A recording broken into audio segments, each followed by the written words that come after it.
welcome back to Dad's Bedtime Stories. Now, things are pretty busy around here tonight, so what I'm going to do is play you one of my lesser heard episodes, Changer Goes to School. It was from earlier on in the podcast, and I bet a lot of you haven't heard it. And while I do that, I'm going to ask if you have an idea for episode 99 or 100 of Dad's Bedtime Stories, please write to me at dad.bedtimestories@gmail.com. I'd really love to have a user idea for the 100th episode. That would go a long way. Anyways, here's Changer Goes to School, one of the first episodes ever with Changer. I hope you enjoy it. As you likely remember from the last episode, you found a little alien dog named Changer. Changer seems to be able to change into any animal he wants to. So just close your eyes, lay down in the bed, and just imagine yourself doing what the kid in the story does. You wake up to a strange feeling on your face. What is that? You open your eyes and you see Changer licking your face. Oh, good morning, Changer. How are you? Woof, woof, says Changer. You pet him on the head and scratch him on the chin, and you both get up out of bed. You and Changer head for the kitchen where your parents have made you breakfast. You eat one of your favorite breakfasts, and you put some of it on the ground for Changer because you haven't found a chance to get him some dog food yet. You wonder if Changer actually eats dog food, seeing as he's an alien dog, but that's a thought for another time, you believe.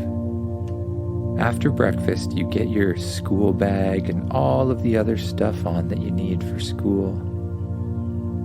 You start to walk out the door, and Changer barks. Roof, roof. You look back at Changer. What? Says Changer.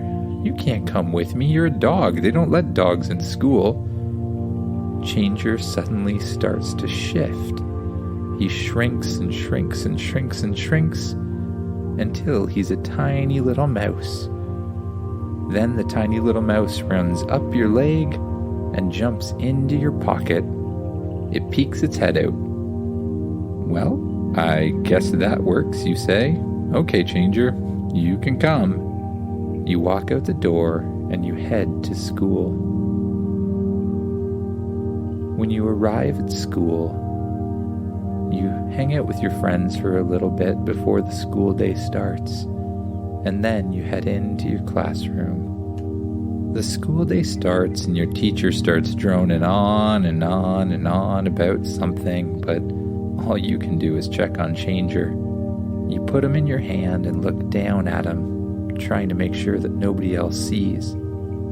He makes funny faces at you, and you laugh and pet him on the head. Hey, you hear from your teacher. What do you think you're doing? You need to be paying attention to my lesson, says the teacher. I'm sorry, miss. I was trying to pay attention. I just got distracted for a second. Well, I never. In my day, kids were raised better than you, says the teacher. You feel really sad that she said that, and Changer can tell. You go back to what you're supposed to be working on and just start working away at your desk. But you feel Changer leave your pocket. Changer, you say. Changer, get back here. You try to whisper as quietly as you can without making a huge fuss, but Changer just runs away under the teacher's desk.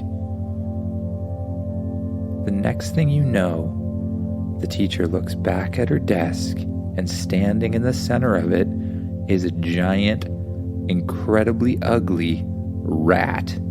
Your teacher jumps up in the air and screams at the top of her lungs. What's that? That thing, she says.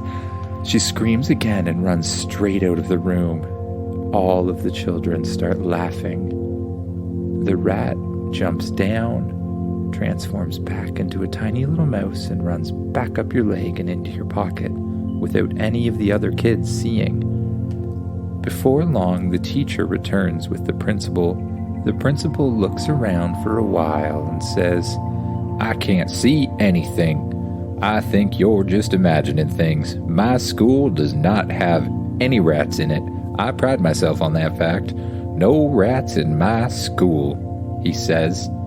"Now, you and these kids get back to your learning." He walks out of the room, and the teacher just sits down on the desk, very frustrated and a little bit scared still. Most of the rest of the school day goes okay, and eventually you head outside for recess. You try to head to the corner of the schoolyard where nobody will see you playing with Changer, and you sit there in the corner by yourself. You let Changer out of your pocket, and he begins to play around with some rocks and twigs and things. You play for a little while before somebody comes over and says, "Hey you, what's that you got there?" Nothing, you say. It's nothing." You turn around and try to hide Changer behind you. "That's not nothing," says the boy. He walks over, pushes you aside, and he grabs Changer. "You got yourself a little mouse.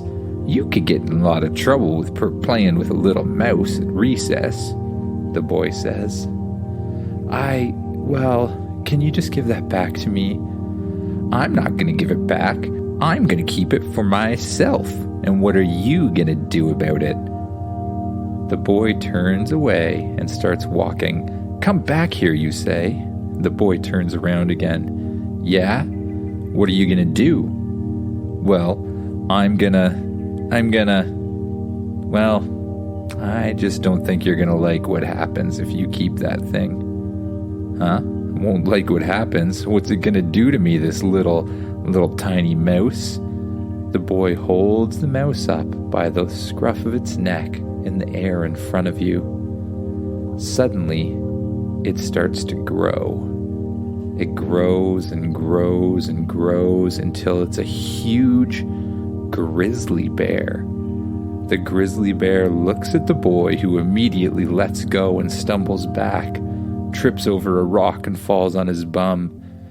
And then the bear roars as loud as it can.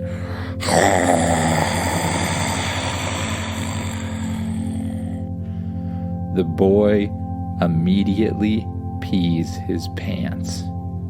And then he gets up and runs away. As soon as he runs away, Changer shifts back into a tiny mouse, runs up your leg, and jumps back into your pocket. The teachers on recess duty run over. What's going on here? Did I hear something roar?" "I don't know," you say. "I didn't hear anything roar." Then another teacher comes back with the boy's hand in hers. "Do you know what happened here, mister? This boy is incredibly scared, and he's trying to tell me that there was a giant bear over here."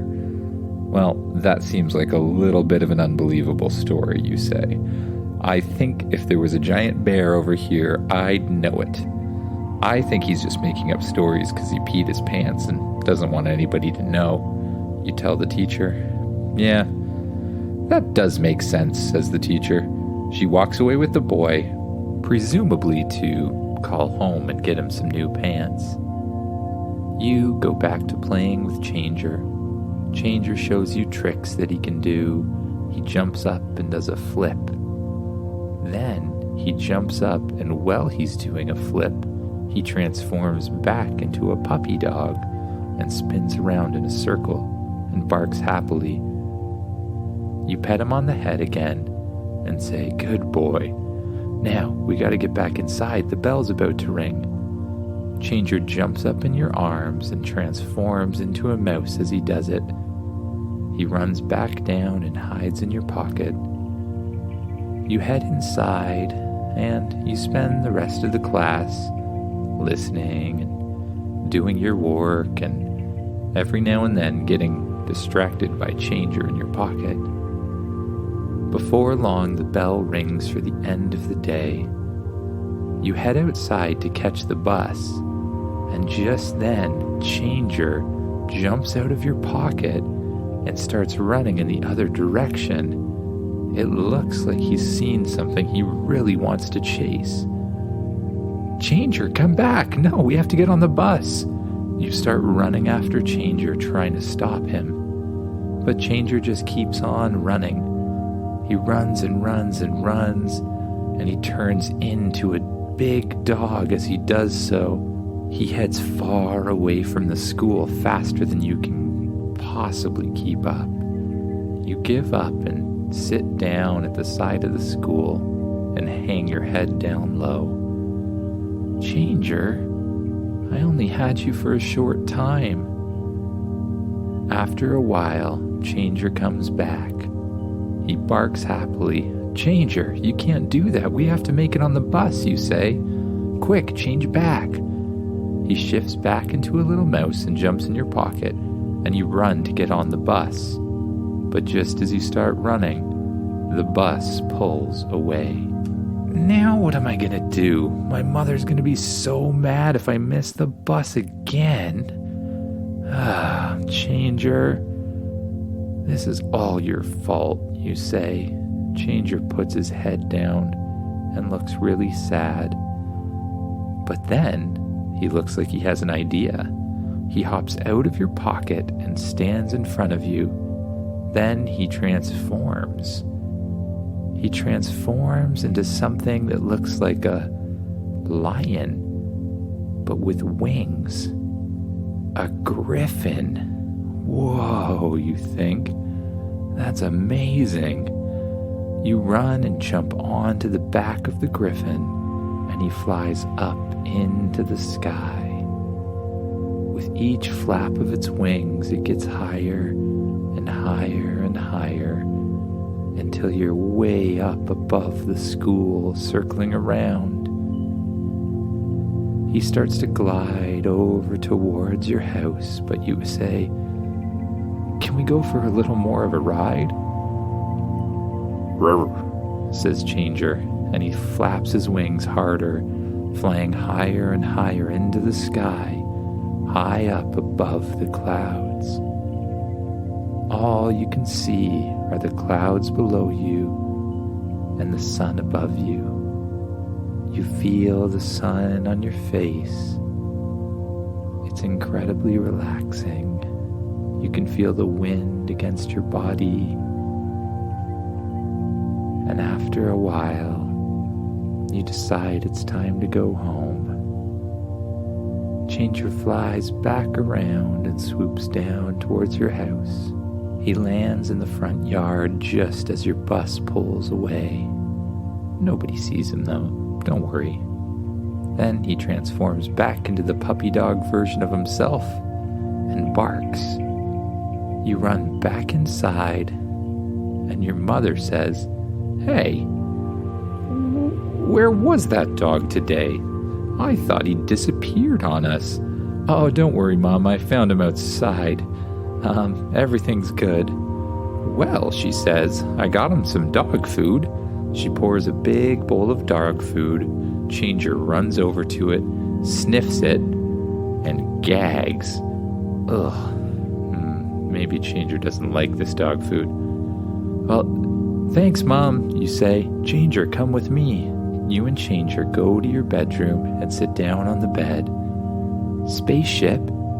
"Yes," says the spaceship, flying off of your shelf. "Can you replicate Changer something he'd like to eat? I don't think he likes the dog food here." "Replicating now." A light shines out from the spaceship onto the ground. It forms a huge pile of green-looking mush. It looks like the most disgusting thing you've ever seen in your life. But Changer immediately jumps down, sniffs it, and excitedly starts eating it as quickly as he possibly can. When he's finished, he barks twice, "Ruff, ruff," to say thank you, and then back up onto the bed. It's been a long day at school, and you kind of feel like a nap, actually. You lay back on the bed, you close your eyes, and you yawn. You pull the covers up over yourself, and Changer jumps up and turns off the light for you.